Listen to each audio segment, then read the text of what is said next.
Hello, my name is Kristen, and I am obsessed with all things play-based and child-led learning. Truly obsessed. I am here to help you navigate the messy and the magical on your journey to a play-based program. It is truly magical on the other side, and I want you to feel each day what I feel when I walk into my classroom. I am the homeschool mama to 4. I'm the founder of a play and nature-based preschool and forest school, and I am here to cheer you on. I'm ready. Are you ready? Let's get going.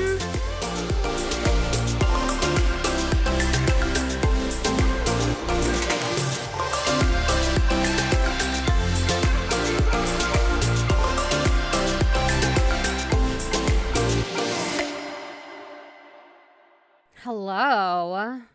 I had somewhat of a profound thought the other day, and I want you to think really, really hard about something for me for a minute.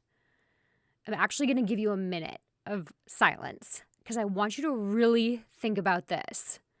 So stop what you're doing and think. I want you to think about what is the last physical risk that we celebrate 100% in young children. Think back to your own kiddos' lives or the children in your care and think about the last greatest physical risk that is 100% supported and celebrated by adults in the lives of children. All right, here's your thinking time.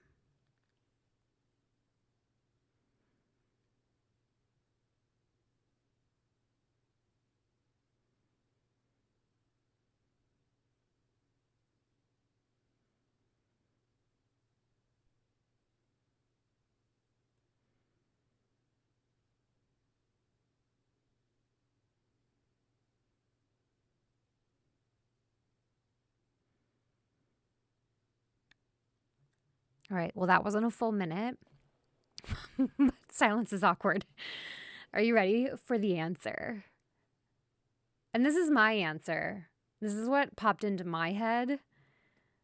Learning to walk. That is the last greatest physical risk that we allow children to take fully without any of our adult anxiety being put onto it. Without any weight stops, or be careful, or no, that's dangerous types of words and phrases that go along with it. We trust our littlest humans to take really big risks, bigger than any they've ever taken before.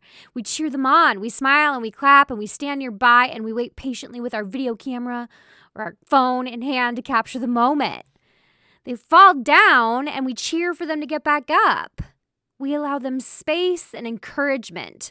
We give them time because we know we can't force them to learn how to walk, right? We ensure that the area that they're walking is free from big hazards. We move the coffee table over to the side so that they don't bonk their head on the corner. Or we offer a finger to start and gently guide them in their process of putting all of the moving parts together of learning how to walk. Learning to walk is the last greatest physical risk we fully embrace and celebrate in life. Now, this is generally speaking, as we know that there's many caregivers and parents out there that know the benefits of risk-taking in childhood and fully embrace and support it. But generally speaking, many adults don't know the benefits of risk and may not even realize their own fears and anxiety are limiting their child's growth and development by trying to make their world risk-free. Either because they want their child to be protected from the world or because it's easier to say no than to support a child through a big risk.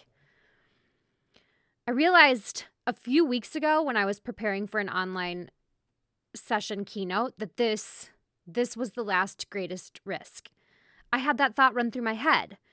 I wonder, when's the last time that the majority of adults support a risk fully in childhood?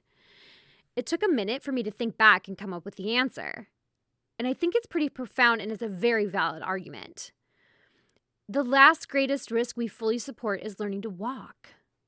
But what about the rest of the life? What about the rest of life? What if we supported all risk-taking like we support learning to walk? What would our children turn out to be like? What would our world look like?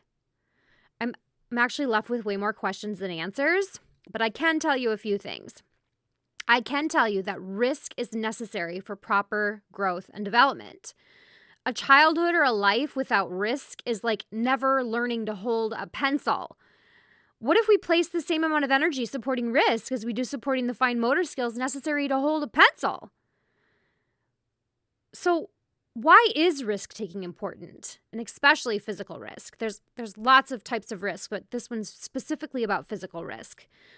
I could go on forever and ever about this, but I want this to be quick and simple so you can get some actionable ideas to help support risk-taking in your environment, no matter where you are on your play-based learning journey.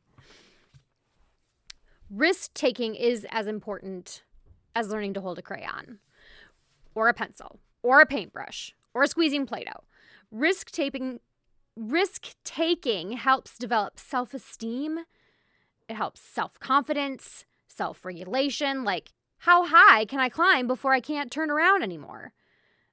Problem-solving skills, tolerance for failure, and of course, you've got your gross motor and your fine motor skills and development there. I have found that it is much easier to support risk-taking in a play-based learning environment than a traditional early childhood classroom. Why? Because we have time. And you need time to support children in their risk-taking endeavors. So here are 3 tips that can help you settle into physical risk-taking so that you can ensure the children in your care have more last greatest risks in life beyond learning to walk. All right, number 1, 15 seconds. Use a 15-second rule. If you see a child starting to engage in a physical risk and there's no imminent danger or hazards around, take 15 seconds. Stand close, but not too close, and give them 15 seconds to see what their plan is. Observe them. And then after that 15 seconds, you can intervene if you need to, or ask, what's your plan? Does that feel safe? But don't immediately intervene. This will allow you to get a gauge for what they're capable of and to allow the child to figure out what is comfortable for them. Number 2, be safe as necessary instead of as safe as possible. Safe as necessary instead of as safe as possible. If we take on the learn to walk mindset, we can get this right. Treat other risk as you would treat a baby or a toddler learning to walk. We don't hover at the baby and toddler and say, stop, don't do that. When they're learning to walk, we stand close by and we offer support only when needed. This is the mindset we need to have in the early childhood classroom. And number 3, say yes. If you can find ways to say yes to things, you will be taking steps to better supporting risk in your environment. So like if a child finds a log outdoors and it may have been there might be like a bit of ice on it and it looks slippery to you, instead of saying, no, get down to that risk-taking opportunity, think about how you could say yes. It could be, I am here if it starts to feel unsafe, or you could even set a limit, and this looks slippery and unsafe. Can we find another area for balancing that doesn't have ice on it? So there you go. 3 ways to embrace physical risk-taking in early childhood environments. Let's not allow the last greatest risk to be learning to walk. If we take away risk in childhood, we're taking away valuable learning experiences. So from now on, please vow to never let learning to walk be the last greatest risk in childhood. If you need any help explaining risk to families, to parents, to grown-ups of children in your care, I do have some free downloadable letters to parents on my website. I will put the link in the show notes so that you can head there to download those letters and you can use them. And they're all 5 of them are on different topics, but one of them is on risk-taking. So check it out. Link is in the show notes. All right. Have a great day. Hey, I need you to do me a huge favor. If you liked listening and you want to be able to hear more, can you please go onto iTunes and leave me a 5-star review? I would so appreciate it. And then connect with me on Instagram. It's learning.wild. We'll see you around.